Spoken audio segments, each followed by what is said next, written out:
Father was sitting trying to read the paper one morning when his oldest child came in, a teenager, and said, "Dad, can I have the car keys? I want to go out with some friends." Father gave him the car keys. Second child comes in, more like a middle schooler. "Dad, I have a math problem I have to work on. Can you help me with it?" So Dad sat, did the math problem. They came to a solution. Third child comes in, little younger, early elementary school, and said, "Dad," had tears in their eyes, and said, "Dad, I fell outside. Can you make my boo-boo better?" So Dad, sits, he kind of looks at it, he touched it, "Oh, you're going to be fine, blah, blah, blah, blah." Well, by this point, he was getting a little impatient. The fourth child came in, a little one, and said, just looked at the father, and the father looked at him and just said to him in a very impatient way, "And what do you want?" And the son said, "Dad, I just want to sit in your lap." And that's all. And sometimes we get a little bit impatient, or we're the people that are always asking, or we maybe just kind of want to always be kind of doing. And we have to realize that it's okay to just be. And I wonder if God feels that way sometimes with us. Are we people in our prayer life, in our conversation with God, who just ask him all the time? "God, I need this. God, I want this." Do we just kind of rattle off prayers maybe that, that he sits there and wants to cover his ears or get like noise-reducing headphones so he doesn't have to listen to all of us? I don't think so, because he loves us so much. Of course he'll listen to us. The gospel today speaks about just that, about Jesus sitting. He just wants to be, and he wants us just to be present to him. Very familiar story. Kind of sadly, some people say, well, they box themselves in. They say, "I'm a Martha," or "I'm a Mary." You know what? You don't want to be an extreme of either one. You want to have a balance. Notice Jesus said, Mary has chosen the better part. Didn't say that what Martha was doing was bad. What Martha was doing was needed and necessary.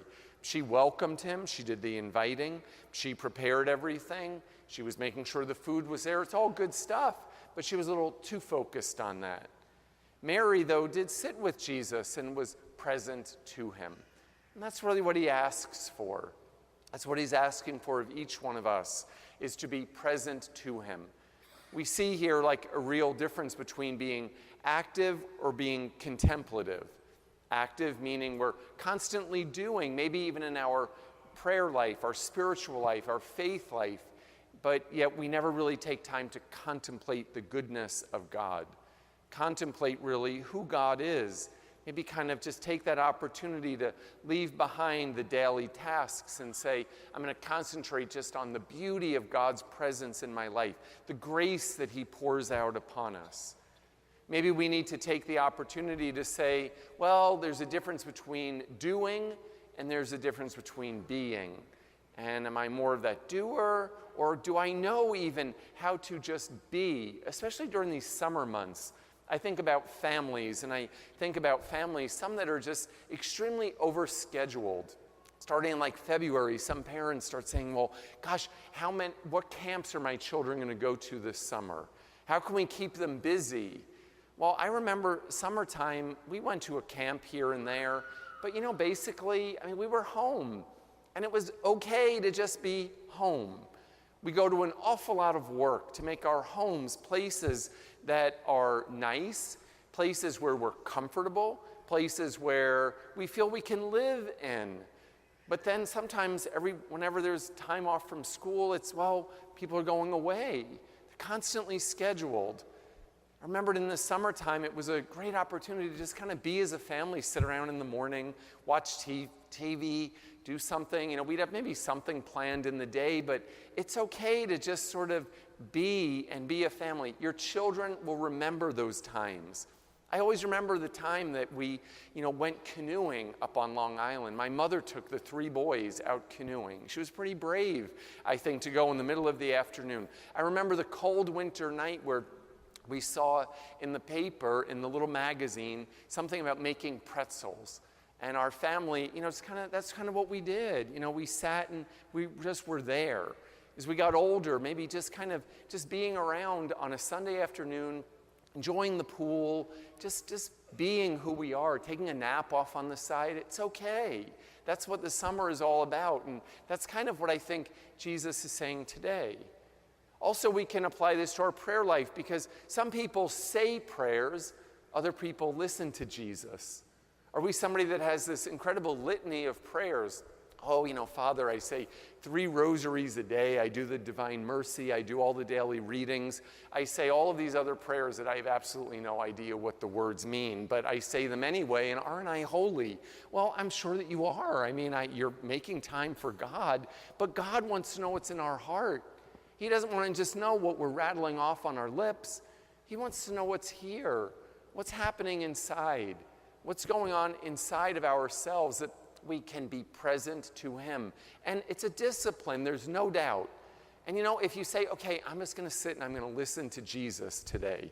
And maybe after about 3 minutes you start falling asleep. It's okay, don't worry about it. That means that Jesus is saying you're not getting enough rest. So he's speaking to you, he's giving you a gift. He's saying, go and get some rest. It's okay, don't feel guilty about that. Don't feel like, okay, I need to be an active listener. God, what are you saying? Well, sometimes we have to kind of, look a little bit further in order to kind of know how he's speaking to us. It's about being present to him. I think we know when we're present to another person.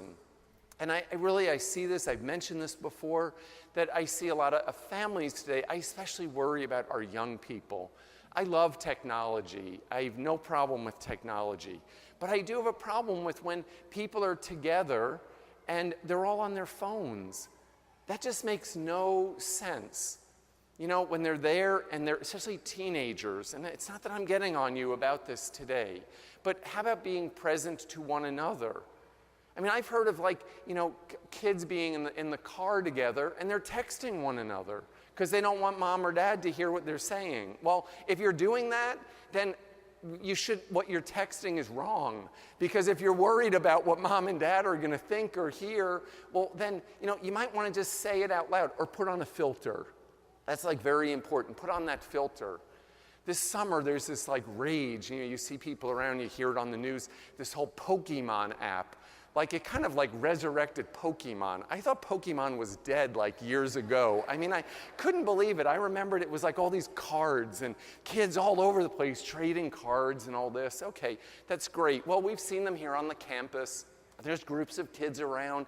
They're out by the sign wall. They're in the grotto. I don't know where Pokemon's hiding. I can tell you that I know Jesus is in there. I know Pokemon's not there, but I know Jesus is. So, but I thought at first, well, isn't this a great thing, this Pokemon app? People are out. It's summertime. They're out. But what are they doing? Well, all they're doing is they're on their phone. They're not talking. They're just kind of walking around. They're tripping, they're falling, and all this other stuff. Well, what's that all about? That's what Jesus is talking about today.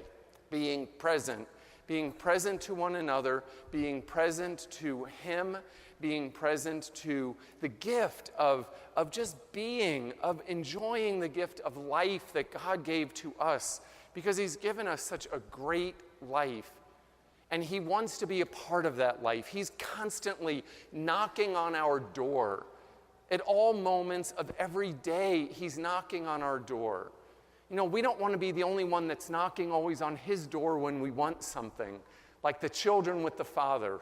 Now, God's knocking on our door. Are we willing to open up the door and say, welcome, Lord, into my life? Yes, I have a place for you in my heart. And I'm going to be present to you. Not just when I want something, not just in rattling off words, but I want you to be present with me all the time, at every moment of every day.